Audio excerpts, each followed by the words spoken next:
কি করবি চুলটা? বিট করবি? কেমন বিট করবি? আজকে আপনাদেরকে আমি কিছু টাকা দিয়ে যাচ্ছি। আজকে মাসের তো অর্ধেক চলে গেছে কিনা, তো অর্ধেক মাসে আপনাদের বাজার করার যা টাকা লাগবে। এই ভাইটা হচ্ছে প্রত্যেকটা মলের সামনে গিয়ে গিয়ে বাদাম বিক্রি করতো। দিদা ভালো আছেন?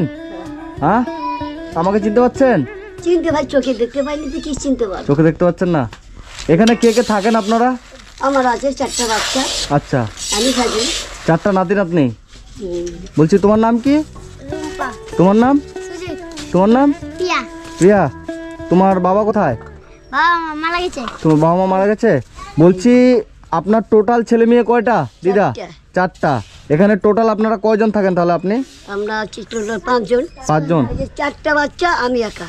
আচ্ছা, এই 4টা বাচ্চা আর আপনি? আরেকজন বাইরে গেছে তাই তো? হয়তো ভাটায় আছে। ভাই ভাটায় কাজ করছে কি? না, এমনি খেলে বেড়াচ্ছে। খেলে বেড়াচ্ছে। সবাই ছোট ছোট? না, ভাই বড় আছে। মানে টোটাল আপনারা থাকেন এখানে 5 জন। তো এই 5 জনের সংসার কিভাবে চলে? এই যে বাদাম, এই একটা, এই একটা, এই একটা। এরা বাদাম বিক্রি করে? হ্যাঁ। পড়াশোনা করো তুমি? পরে এখন যায় না। স্কুল যায় না? তুমি পড়াশোনা করো? আমাদের স্কুলে কি ছেলে ধরা ভয় বাড়িছে না, তাই জন্য স্কুল যায় না। স্কুল যাচ্ছ না? আর বাদাম বিক্রি করতে যাচ্ছ যে? ওই যে যাচ্ছি, হ্যাঁ, বয়ে বয়ে যাই আসে, কি করবে এখন? এইভাবে থাকছেন, কষ্ট হচ্ছে না দিদা? কষ্ট করে কি করবো ভাই? খুব কষ্ট হচ্ছে না? সারাদিনে বাদাম বিক্রি করে কত হয় বাবু? ওই মনে করেন যে 50, এই মনে করেন যে ও মানে 3 জনে বাদাম বিক্রি করতে যায়। এখন বাদাম ভাজছেন এখানে, এগুলো বাদাম, এই বাদামগুলো বিক্রি করতে আপনি আবার প্যাকেটিং করেন, নিজে প্যাকেটিং করেন? হ্যাঁ, ওই যে বেটি করে দেয়, এরা করে। সবাই মিলে বসে প্যাকেটিং করে ওগুলো আবার বিক্রি করে 10 টাকা প্যাকেট। তো বন্ধুরা, আপনারা যে যেখান থেকে ভিডিওটা দেখছেন, আজকে এসেছি আমি দিদার কাছে। দিদা এতটাই অসহায় যে এই 4 জন বাচ্চাকে নিয়ে দিদা এখানে সংসার চালায়। দিদা আপনার বয়স কত? 60 হবে। 60 বছর, 70 বছর বয়স হবে। ধরো তো এই দিদার বয়স মিনিমাম 70-75। আপনার বৃদ্ধ ভাতা হয়েছে দিদা? না, বৃদ্ধ ভাতা হয়নি। এই 70-75 দিদার বয়স। এই অনাথ বাচ্চাগুলোকে নিয়ে দিদা এখানে থাকে এবং এই বাচ্চাগুলো বাদাম বিক্রি করে তারপরে দিদাদের সংসার চলে, তাই তো? দিদা বৃদ্ধ ভাতাও পায় না। আপনাদের যদি আমি এই বাচ্চাগুলো শুদ্ধ, আপনাদের যদি সারা মাসের আমি দায়িত্ব নিয়ে নিই, ঠিক আছে? আপনি খুশি হবেন যদি এদেরকে আর বাদাম বিক্রি করতে না হয়। মনে করেন আপনি আর বাদামের ব্যবসা করবেন না, বাদামের ব্যবসা বাদ।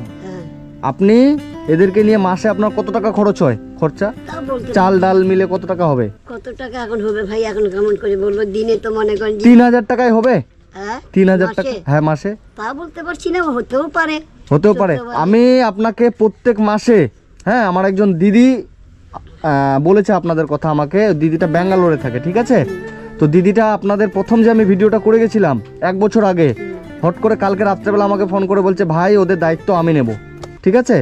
যে ওদেরকে আর বাদাম বিক্রি করতে হবে না, আপনাদের পরিবেশটাকে একটু বদলাতে হবে। এই নোংরা পরিবেশ আছে না, এটাকে আপনাকে একটু পরিষ্কার করতে হবে, ভালো করে থাকতে হবে, মাথার চুল কাটতে হবে, হ্যাঁ, সুন্দর করে থাকতে হবে। বিট করবি? কি করবি চুলটা? বিট করবি? কেমন বিট করবি? আচ্ছা আচ্ছা আচ্ছা। আজকে আপনাদেরকে আমি কিছু টাকা দিয়ে যাচ্ছি। আজকে মাসের তো অর্ধেক চলে গেছে কিনা, তো অর্ধেক মাসে আপনাদের বাজার করার যা টাকা লাগবে, যেখানে 2000 টাকা আছে, এটা রাখেন। এই 2000 টাকার আপনারা 15 দিনের বাজার করবেন, ঠিক আছে? অর্ধেক মাসের এখানে বাজারের টাকা আছে 2000 টাকা। হ্যাঁ, আমি বাজার করে দেবো না, আপনারা করবেন? করতে পারবেন তো? আপনারাই করবেন। 2000 টাকা এখানে দিয়ে গেলাম। আর বাকি প্রত্যেক মাসের 2 তারিখ করে আমি আপনাদেরকে যে মাসে খরচ হবে দিয়ে যাও, কিন্তু বাদাম বিক্রি করা চলবে না। তো বন্ধুরা, আপনারা যে যেখান থেকে ভিডিওটা দেখছেন, আজকে এসেছি আমি এই যে এই ভাইটা হচ্ছে প্রত্যেকটা মলের সামনে গিয়ে গিয়ে বাদাম বিক্রি করতো। আর এই যে এই দিদার কাছে এরা থাকতো। তোমার নাম কি বাবু? রুম্পা, ঝুম্পা, কে কে সব নাম আছে। তোমার নাম কি? সুজিত। এরা এই দিদার কাছে থাকে। দিদার বয়স মিনিমাম 70-80 বছর বয়স হবে। তো এই দিদা বাদাম ভেজে দেয়, এরা গিয়ে বাদাম বিক্রি করে। তো আজকে এদের কাছে এসেছি। এদের সারা জীবনের দায়িত্ব, এরা যতদিন বড় হবে, এদের পড়াশোনা, এদের খাওয়ার খরচা যা লাগে সব আমি এদেরকে প্রত্যেক মাসে মাসে এসে দিয়ে যাব। এবং আপনাদের কিন্তু আর বাদাম বিক্রি করা চলবে না, ঠিক আছে? রাজি তো? রাজি? আপনি খুশি তো? আর আমি এই যে আরো এদেরকে কিছু খাওয়ার জন্য এই যে 100 টাকা দিলাম। হ্যাঁ, এটা দিয়ে তোমরা সবাই নাড়ু খাবে। কি খাবে? নাড়ু খাওয়ার জন্য। আর এটা 2000 টাকা দিলাম, এটা কিন্তু বাজার, এটা আপনি রাখেন। এই 2000 টাকার বাজার করবেন, ভালো করে থাকবেন, সুস্থ থাকবেন, আর আমাকে আশীর্বাদ করবেন যেন এরকম আপনাদের পাশে আমি থাকতে পারি, ঠিক আছে? আপনি খুশি তো? সত্যি খুশি? সত্যি খুশি, তুমি যদি দাও। দেও মানে আমি দেবো বলে গেলাম তো। রাতে দুপুরে ছেলেরা আসে। আচ্ছা আচ্ছা আচ্ছা, এই বাদাম বিক্রি করবেন নাকি? তো আজকের এই বাদামগুলো এগুলো বিক্রি করে নেন, এর পরের মাস থেকে আমি কিন্তু আপনাদের দিয়ে যাব, ঠিক আছে? ভালো থাকবেন, সুস্থ থাকবেন, আমি কিন্তু আবার সামনের মাসে একবার আপনার কাছে আসবো। হ্যাঁ ঠিক আছে, ভালো থাকেন। হ্যাঁ।